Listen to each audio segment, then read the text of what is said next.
नमस्कार। दोहरी हत्याकांड के गवाह को जान से मारने की कोशिश। समाचार विस्तार से। पुलिस अधिकारियों को दी तहरीर, अभी तक नहीं लिखा गया मुकदमा। उत्तर प्रदेश प्रयागराज। दोहरे हत्याकांड के गवाह को जान से मारने की कोशिश। धूमनगंज थाना क्षेत्र में हुए दोहरे हत्याकांड के चश्मदीद गवाह को आधा दर्जन अपराधियों ने सरेआम हत्या करने का प्रयास किया। पब्लिक इकट्ठा हो जाने पर वह अपने मकसद में कामयाब नहीं हो पाए। इस मामले में 4 नामजद सहित अन्य के खिलाफ धूमनगंज थाने में नामजद तहरीर दी गई है, लेकिन अब तक मुकदमा दर्ज नहीं हो सका है। घटना के बाद से पीड़ित और उसका परिवार डरा सहमा है।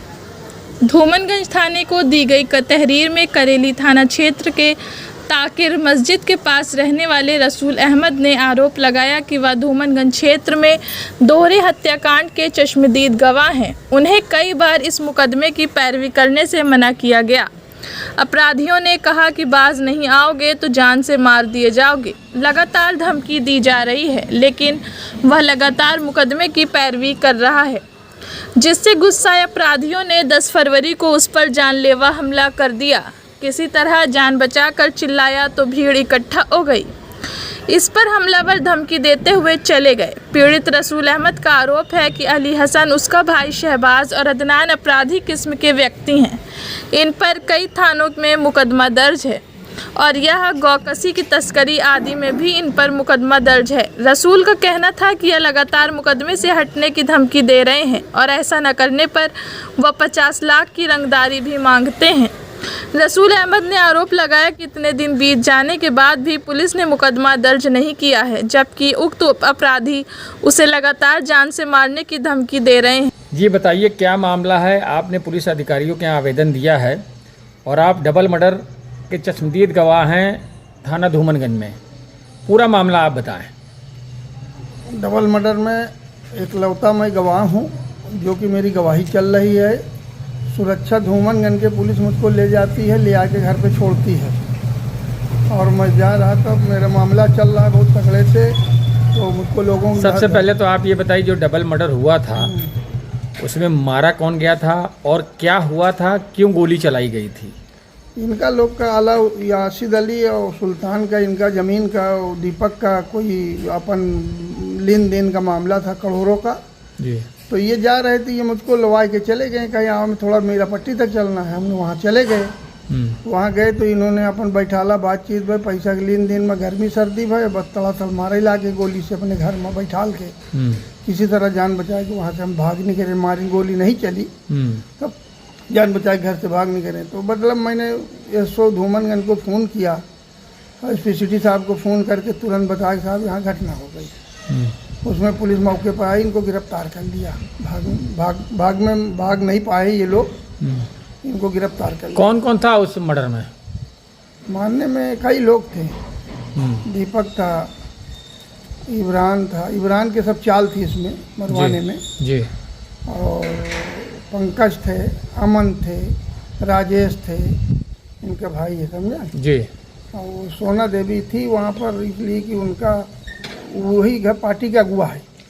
ये सोना देवी कौन है? ये निरंजन पासी हेटी सीटर था, उसी की औरत है, वो सरगना है पार्टी की। ये कहाँ रहती है सोना देवी? राजरूपपुर में रहती है। अच्छा, सोना पासी। सोना देवी एक लेडीज है। जी जी। हाँ, फिर क्या हुआ? फिर उसमें वो पकड़े गए, जेल गए सबके, और कुछ लोग और अभी फरार चल रहे हैं। अमन फरार चल रहा, आज तक हाजिर नहीं हुआ। 2022 की घटना है जी। तो वो अभी हाजिर नहीं हुआ और लोग की जमानत हो गई है। सोना देवी भी जेल गई, उसकी भी जमानत हो गई है। लेकिन इसमें 3 आदमी अभी जेल में हैं और उसके भाई हुई राजेश होते छूट गए हैं, पंकज भी छूट गया है जी। तो आपको क्या धमकी मिल रही है? अब उन्हीं के आदमी दोस्त हैं जो कि हमको धमकी दे रहे हैं कि गवाही मत दो।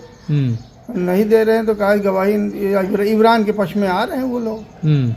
या तो गवाही दोगे तो इतना पैसा दो, 50 लाख रुपया दो, इतना पैसा लगा हमारा, नहीं तुमको गोली मार देंगे। हम 10 जनवरी को जा रहे थे पीपल का अपने मार्केट, उधर से पश्चिम से वो आ रहे थे, एक दूसरी गाड़ी बगैर कलर शीशा के, लाल कलर की शीशा थी। यूपी 66 देख पावा है, उन्होंने, मैं पूरब से पूरब कई जगह रहा था, दौड़ा के मुझको टक्कर मारा, चाहे ना भागा। और फिर वो बच गए ना, उनकी गाड़ी पलट गई थी, उन्होंने भागा। मैंने उनको मुझको दौड़ाया, मैं घुमाई गाड़ी स्कूटर गांव इधर चकिया तरफ भागा।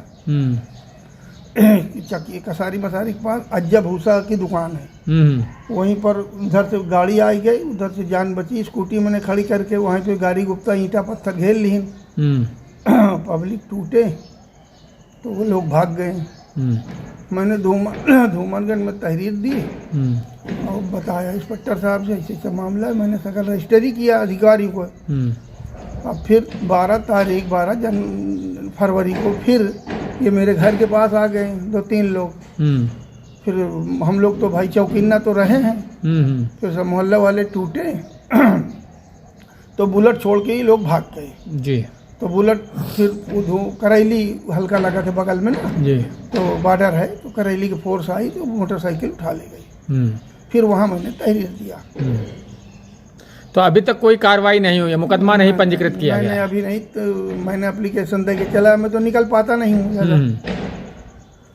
और मैंने अभी चौकी इंचार्ज के फ़ोन लगा के पूछा कि सर उसमें क्या हुआ, कहे ना मिलोगे तो बताएंगे। हम कहा साहब मैं तो आ ही नहीं पा रहा हूँ, तो मैं कैसे आऊँ। तो क्या आपको सुरक्षा गार्ड उपलब्ध नहीं कराया गया है? आने जाने के लिए कर रहे हैं, बस परमानेंट नहीं दिया है? नहीं।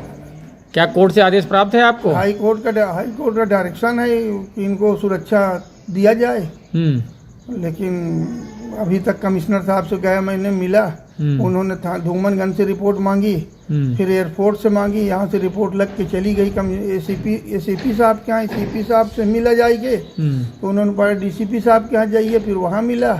फिर मेरी रिपोर्ट कमिश्नर साहब के यहाँ पहुँच चुकी है। फिर वहाँ से LIU ऑफिस गई है, मैं LIU अधिकारी से मिला जाके एसीपी साहब से, तो उन्होंने मुझे आश्वासन दिया आज कितने दिन से, लेकिन अभी तक मेरा कोई मतलब आपको आश्वासन पे आश्वासन मिल रहा है, लेकिन अभी मतलब आपको डर है कि कभी भी आपकी हत्या हो सकती है? बिल्कुल। ये किसके ऊपर जिम्मेदारी होगी? प्रशासन के साथ और कौन कौन जिम्मेदार होगा? प्रशासन जिम्मेदार होगा भाई, और क्यों जिम्मेदार होगा? अपराधी तो होंगे ही होंगे। अपराधी करैली में 3-4 मुकदमे है, धूमनगंज में मुकदमे है, पूरा मुफ्ती में मुकदमा है इनके लोग के सब पास।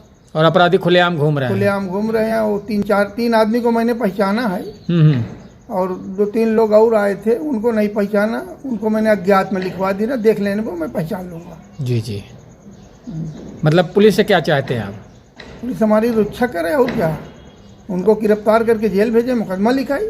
ब्यूरो चीफ तरन्नुम निशा के साथ रिपोर्टर उंजला नाज, अल जजीरा न्यूज़, प्रयागराज।